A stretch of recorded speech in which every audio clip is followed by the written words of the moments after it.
the man who gets heady with the metal, Jeremy Clarkson. In a desperate bid to bring peace once again to this sceptred isle, the USS Nimitz today arrived off the coast with her full complement of F-14 fighters. Now, ordinarily, the might of the US Navy's flagship would be no match for the robots on Robot Wars, but tonight, things are a little different. Tonight, it's a lightweight special where all the robots weigh less than 12 kilograms. They're small, but don't worry, they're still vicious. So let's go and meet the only machines in the world that are brave enough to spill Prince Nassim's pint. First, from Romford, Victor of Armageddon. And the riders of the Apocalypse team, driven by two 14.4-volt motors, and has the same speed controller as used for bomb disposal robots. From Milton Keynes, Crazy Tokyo. This school-designed robot, Crazy Tokyo, is very light at 3.2 kilograms and apparently is driven by a teddy bear. Has a top speed of 12 miles an hour and a zero turning circle. From the University of Reading, Cunning Plan. Designed by a Star Wars fan, but Cunning Plan that's nothing like R2-D2 or as frightening as an Imperial starfighter, a defensive wedge with an aluminium steel shell. From Billericay, Saturn. Built by Essex schoolboys, those Saturn pointed horns are made of shelving brackets bolted together, but a turning circle of a sluggish 3 meters could leave these hopes blunted. From Chetham School, Bugs. A GCSE school project, the front of Bugs is fashioned as an aluminium ramming wedge. And at 40 centimeters, Bugs is the tallest robot in our starting lineup. From London, the Demolisher. With licensed stealth technology so undetectable by enemy radar, the Demolisher's obviously too quick for its own good. Quickest in the field at 40 miles an hour, and also the smallest at an itsy-bitsy 60 centimeters. Back to you, Jeremy. Remember, some of the deadliest creatures in the woods are also the smallest. The song thrush, the earwig, the hedgehog. Let's see what's what with the first event. First of all, you have to exit the carousel, which isn't easy, even for me, and then it's decisions, decisions, decisions.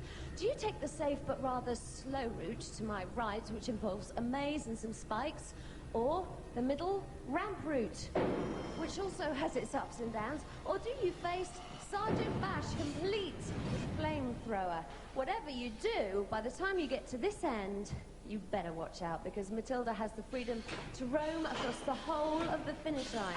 And her tail just happens to be a chainsaw, so you don't want to get on the wrong end of her. There's also the pendulum to look out for. But whatever route you decide to take, the worst performer is eliminated. So, let's find out who it's going to be. Roboteer, start your battery. Roboteers, stand by. First to take on the gauntlet is Cunning Plan with Oliver Steeples, a fourth-year engineering student. His hero is Star Wars creator George Lucas. This is Cunning Plan. It's a basic wedge design. It's got an aluminium and steel body shell for overturning and ramming other robots. 3, 2, 1, activate. Out comes Cunning Plan, small, quick, darts into the maze with that 0 degrees turning circle, which could be so vital here for the faster featherweight machines. He is Joe 90, isn't he, Oliver Steeples? Basically, these smaller robots have to dodge anything. The house robots could take them out. Certainly the drills could. And Matilda out to splatter a small fry. She's a darling, isn't she, Matilda? Modelled on my mum. Oh. That's good manoeuvrability, but again, crunch, you see. He's got to dodge it. Onto the spikes here. He'll wait until the spikes go down, and then spurt on. Good run by Cunning Plan.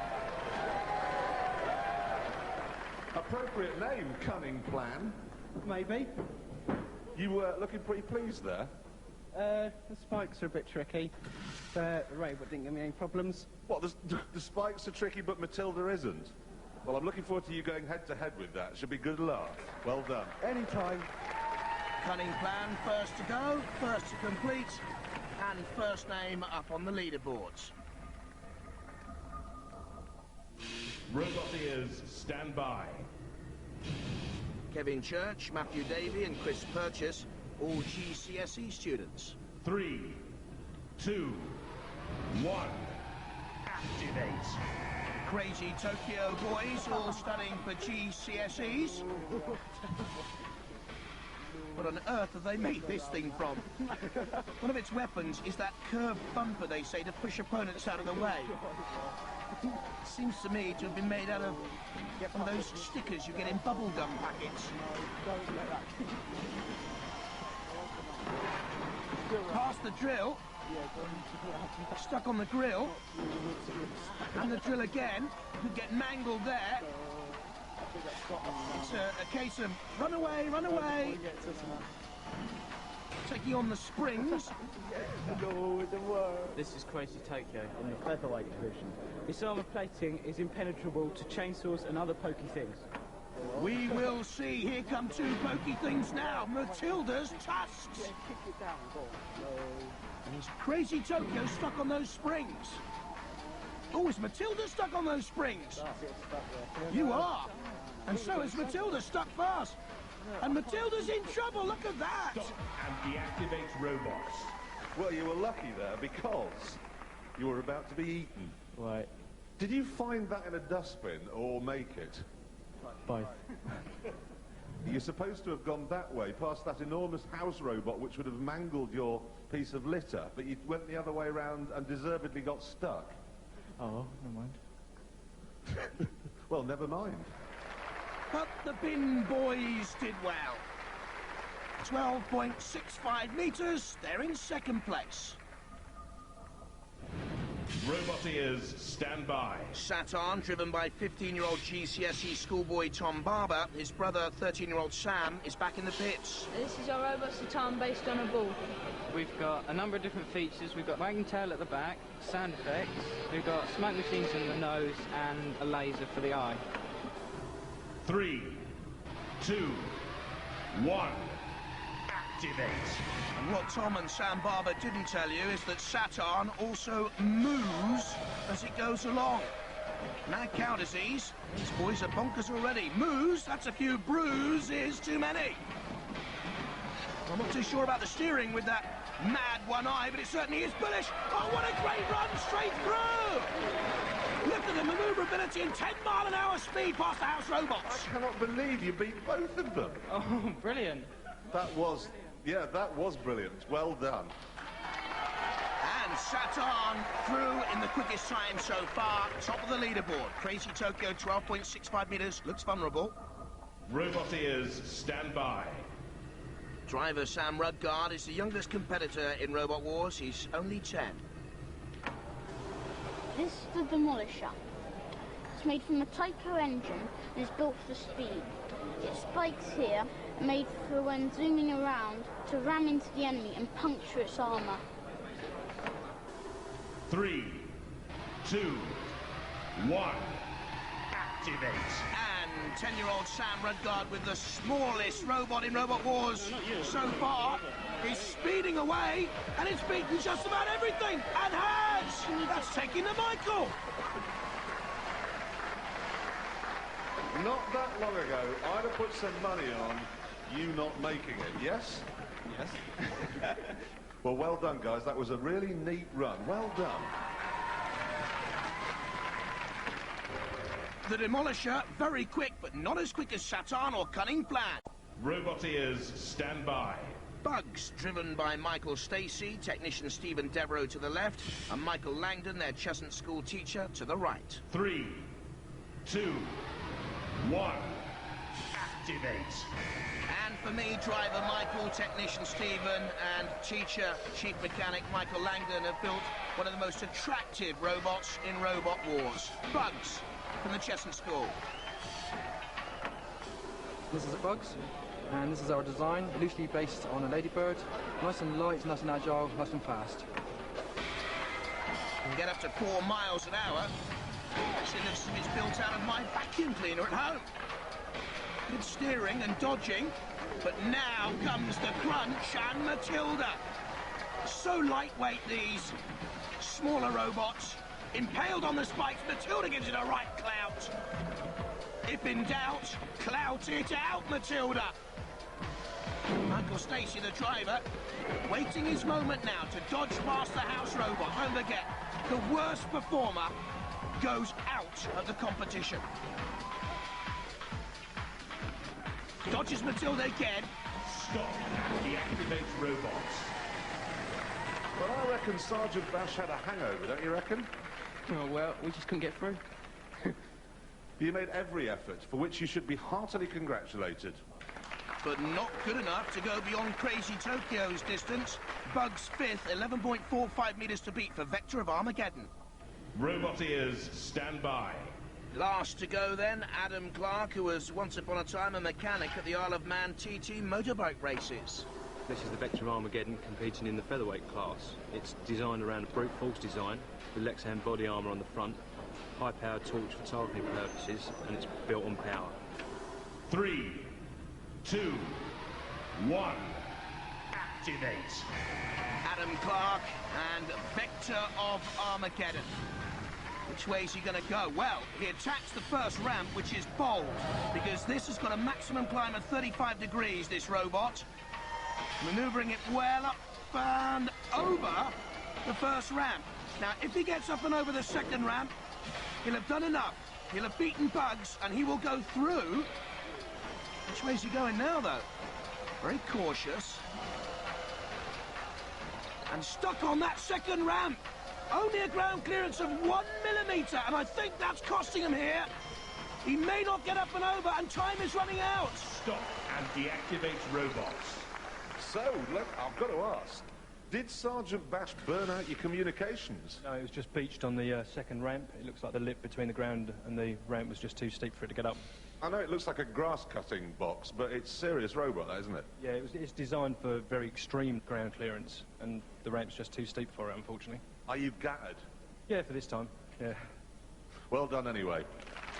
He makes rockets in his spare time, Adam Clark. He's rocketing out of Robot Wars.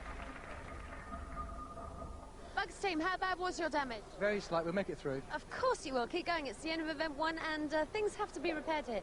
Demolisher had a very exciting round.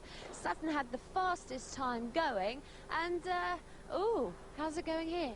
All right, we're just putting a weapon on it, like this, and it will stab things. Okay, well, good luck with that. And, Oliver, you've got the hammer out, then? Yeah, I got a bit of a dent to my robots. Take your aggression out on that. While the robots prepare for those trials, let's take a look at some action from Robot Wars around the world. Well, we don't have to travel too far, Jeremy. We'll revisit the 1995 UK Robot Wars Championships in London, featuring two of the most powerful robots in the world today. The Master, built by Mark Satrakin, and Thor, designed by Schilling Robotics, both from America. What a night it was. Thor's hammer, and there's surely a killing blow! Slashing right to the heart of the hydraulic cabling. And Thor will be severely damaged and severely limited after that. I think I can see hydraulic fluid already pumping out. Oh, comes back down with a hammer blow onto the top of the saw. The saw's already been blunted, and there is the hydraulic fluid pouring out and splattering the floor of the arena. It's getting skiddy and slippery. And in comes the Master again. He sends a weak point there right about the jugular vein. And Thor doesn't seem to have too much left to offer except vital engine, blood and guts and gore, and he's out of it. And the Master is surely one of the most powerful robots in the world, and for me, the star of the 1995 UK London Robot Wars.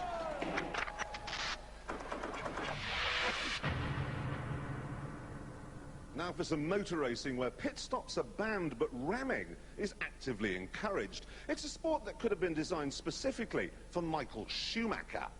Now, the grid positions for our 5 remaining robots were decided after studying their form in the gauntlet.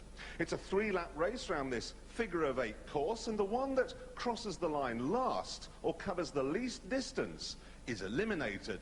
Unless, of course, they were sensible enough to give the government £1 million. Robot ears, stand by. 3, 2, 1, activate. I thought Crazy Tokyo got away with a false start, but we're off and running. Demolisher is flipped, and he's in trouble. He's okay again, though. Helped out there by Cunning Plan. Let's have a look at the start again. Yes, he's off to a false start, Crazy Tokyo, but we're off and running. And Demolisher is already recovering from that flip, and he's really buzzing now. Back in the race, and taking lead position. Ahead of Saturn, and look at the pace now of the Demolisher. Up to 14 miles an hour, completing the first lap. Saturn is stuck. Demolisher off and running through the middle. Crazy Tokyo is stuck by Saturn, but it's Demolisher setting the pace. And through for a second lap already. And the others are trailing in its wake. Back down the centre stretch, around the final corner. It could all be over here. Oh my goodness me! He's flipped! It's flipped over the Demolisher. Too lightweight. Let's have a look at it again. Too cocky by half, and he took the corner too tight. Now what's going to happen? Because they can't right it. And meanwhile, Cunning Plan, until then was being quite cunning, I thought. But he is making up ground very, very slowly. Cunning Plan is through. Tokyo Joe seems out of it to me. Cunning Plan now looks like it could take advantage of Demolisher's problems. He's around that final corner. Don't forget, it's all over after 3 laps. Will Demolisher go out? Or has it done enough? He can certainly still block Cunning Plan, and Cunning Plan seems to want to push him over the line. Don't forget, it'll finish when Cunning Plan crosses this line, which I'm sure he will do in first position. But I think the Demolisher might have done enough, and that's all over. The race stops now. Oh, no. The one that looks like a dustbin or something is out. And you jumped the start. Come on. It wasn't my fault. Well, whose fault was it? Father Christmas's? It's whoever's got the other controller on the same frequency. That's the worst excuse I've ever heard in my entire life. You, on the other hand, you won it and tried to get that one back on its wheels. Yeah, after the first 2 laps, I lost count, so I thought I'd go around again, and I saw it, so I thought, why not? Give it a go. You'd actually help someone, even though they might be able to beat you. That's the way you go, isn't it? Oh, it's just such a nice sport, this, caring and sharing. I've got to come to you. Can I just squeeze in here? I've just got to ask, this robot you've designed here, what's it called? Demolisher. Demolisher, but it only ever demolishes itself in the gauntlet. It got upside down, and it did the same here. It's got a bit of a personality complex at times. It just gets a bit carried away. But it isn't half quick. Very. And you're still lost. That's the way it goes sometimes. Well, anyway, well done. It looks great, like that, marooned. But the Demolisher covered enough ground to go through. Crazy Tokyo didn't, and they're out. And after that mind-blowing first race, Bugs should get extra points for being cute, I think. And Gary, Demolisher is fantastic, but a bit too quick. Definitely too quick, but I think we'll correct that in the future and slow it down a bit. Congratulations on coming second, guys. Well done. And disappointment all round here. Yes, we're very disappointed, but it was beyond our control. We can't really help it. Is that you losing well? Yes, we're losing very well, but we're fixing it up just in case they need us. And before we move on to tonight's semi-finals, let's take another trip down memory lane, this time visiting the American 1996 finals, which take place in the birthplace of Robot Wars, San Francisco, in August every year. We join the action in one of the final melees of that live event, and it's worthwhile reminding ourselves that Robot Wars has been huge in America for 5 years. Let's just sit back and enjoy the action and watch out for the Master in action again there. But this time Mark Satrakian, a designer who's worked on great movies like Men in Black, is on his home arena.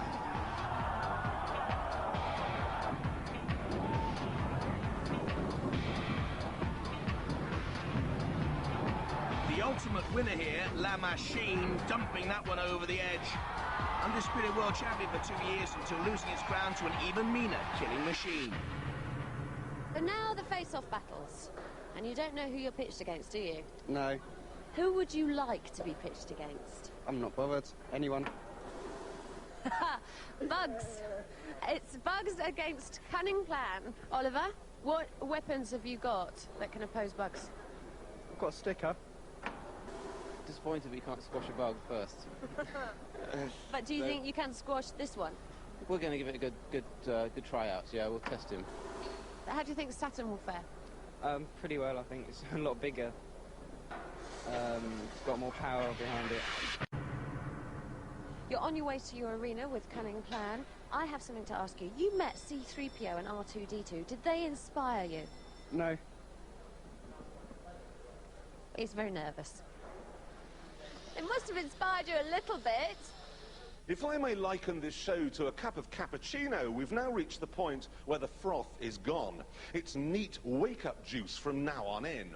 Our 4 remaining robots will have a fight to the death as they compete for a place in the grand finals at the end of the series. Now, at the end of each bout, if there's no clear winner, well, our panel of adjudicators will make a decision based on 4 criteria: damage, aggression, style, and control.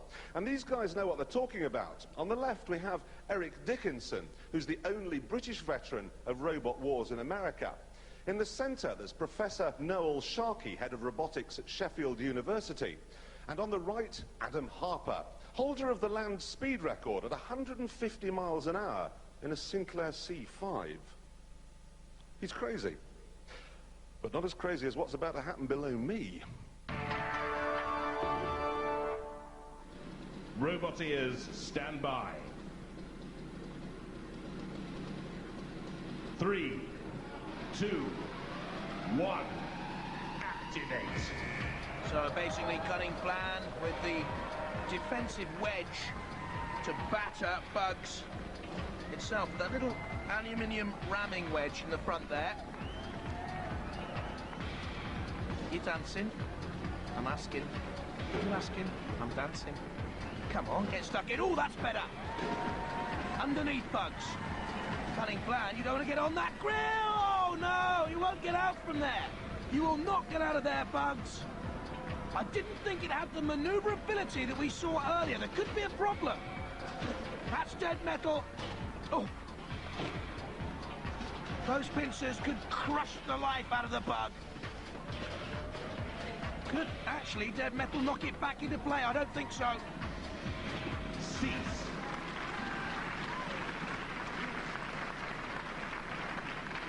Well, it looks like you're through the first semi-final. How does that feel?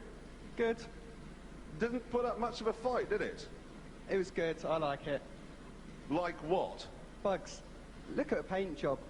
You've got to like it. Yeah, the paint job's great, but it ran onto a grate and then capitulated immediately, and you just ran around in the middle looking silly. I had to go to big ones. Well done anyway. You're through to the next round. Congratulations. Yes, well done, cunning plan, and Oliver through to the final, but I just wonder what did happen with Bugs, whether there was a problem. Bugs team, what happened there? We had caster on it, and we changed it, and it was loose. It worked better with this one on it. It was steel. So we changed it at the last minute, and now we lost. How do you feel? Gutted.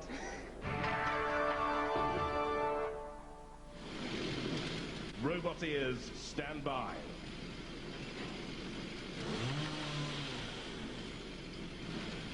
3, 2, 1, activate. Saturn, like a bull, rushes at the Demolisher. Oh, you silly moo, you've missed him. The Demolisher's pace will simply carry it away from you like that. Got to get in to crush the Demolisher against one of the house robots, and that's what they're trying to do. And young Sam Rudgar will be told, I would imagine, to keep out of trouble. Get away from everything. Run away to fight another day. What can the Barber boys do with Saturn? Demolisher's flipped on its side. And again rights itself away from Matilda. Oh, they're the meat of the sandwich. And Matilda's saw comes down. Saturn is being chewed slowly. Oh, look at that. It's been saved by its opponent, the Demolisher. Unbelievable stuff. Down comes the saw, and it's the titanium shell of the Demolisher that saves it. And surely I think the Demolisher has done enough here. Saturn, disarm.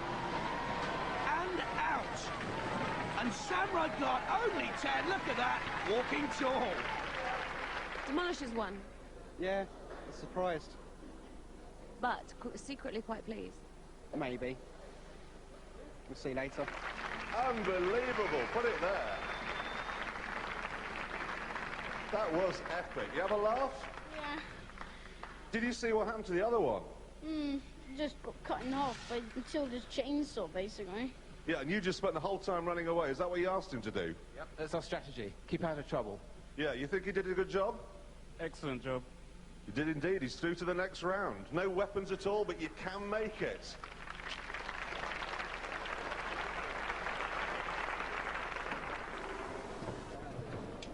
Well done. Well done, that was brilliant. Look at this damage, look at this damage. That's what Matilda did. That's incredible. What else? It broke down, so... There was a connection that's come off, so... We had problems with it yesterday. Now, in the stock car racing, Cunning Plan actually tried to rescue Demolisher. That's not going to be happening in the final. You guys ready? You ready? Get in your positions. Let's get cracking.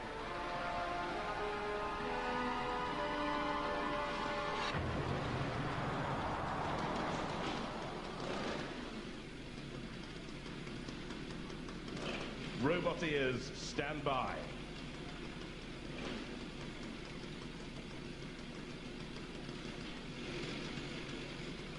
Three, two, one. Activate.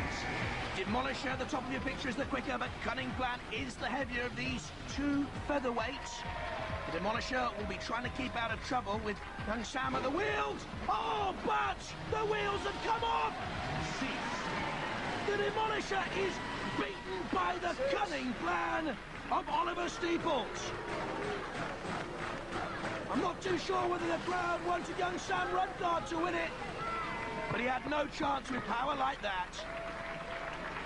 Oliver Steeples is the winner. Well, now, that was a hugely long final. Was that worked out? I'm sorry, everyone. I wanted it to go a bit longer. But you're through, and it doesn't matter, and congratulations. We'll see you in the grand final at the end of the series. We'll see you next week. Don't have nightmares. Good night.